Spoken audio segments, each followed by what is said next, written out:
they murdered so many hereros. They tortured and slaughtered so many men and women of that nation that until as recently as the 1940s, Herero women were still so traumatized by what had happened that they were not producing any young at all. But in spite of the hideous genocide committed by General van Trotha, in spite of the multiple murders, the Herero people clung to the Christian faith. Why? Exactly why? I now come to my people, the Zulus. When King Dingaan murdered the Voortrekker leader Piet Retief, the act was watched by Reverend Owen and Reverend Halstead from their mission station, which was built on a hill overlooking King Dingaan's great village.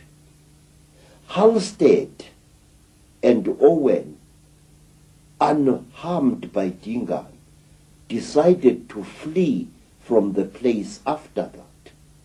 And Dingaan was deeply sorrowed that his favorite preachers had decided to leave him. And King Cetshwayo, the warrior king who won the Battle of Isandlwane in 1875 or thereabouts, never harmed missionaries. And a king who followed Cetshwayo, King Dinizulu, who was brutally tortured by the English, had a great friend in Bishop Colenso, a Christian bishop, and his daughters, one of whom was called Mary. Although he had suffered so much at the hands of the British authorities, King Dinizulu never abandoned his white Christian friends. They comforted him, and he depended desperately upon them and their Bible in his darkest hours. Would the same basic story, Credo, be true of how the British, or the Illuminati based in Britain, took over Australia too? Yes, I have found exactly the same stories. The Aborigines, like Africans, were deliberately softened up long before they were colonized by the white people. There were men, mysterious men, who often posed as gods, who undermined the will of the Aborigines to resist the encroachment of the colonialists.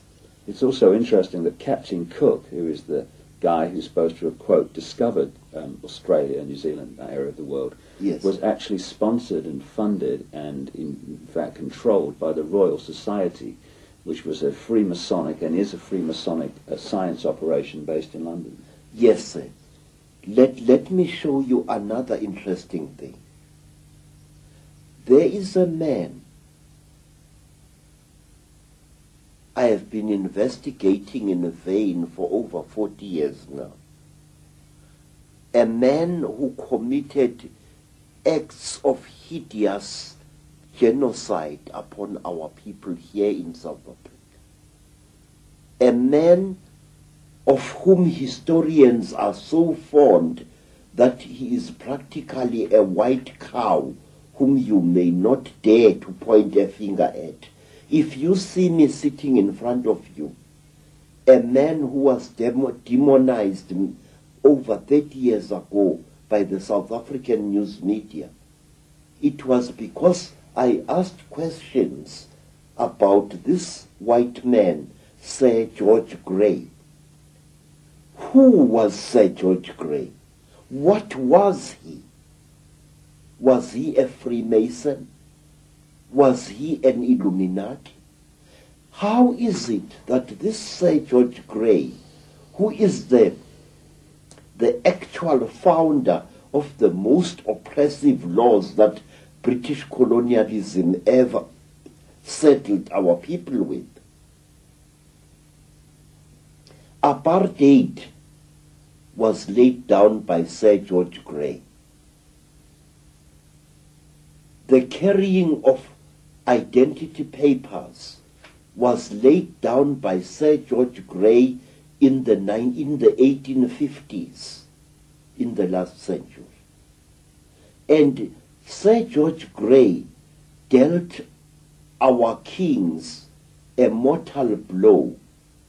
But let me first tell you, this man was sent from London to quell a Maori rebellion in New Zealand, which had defeated the efforts of military men.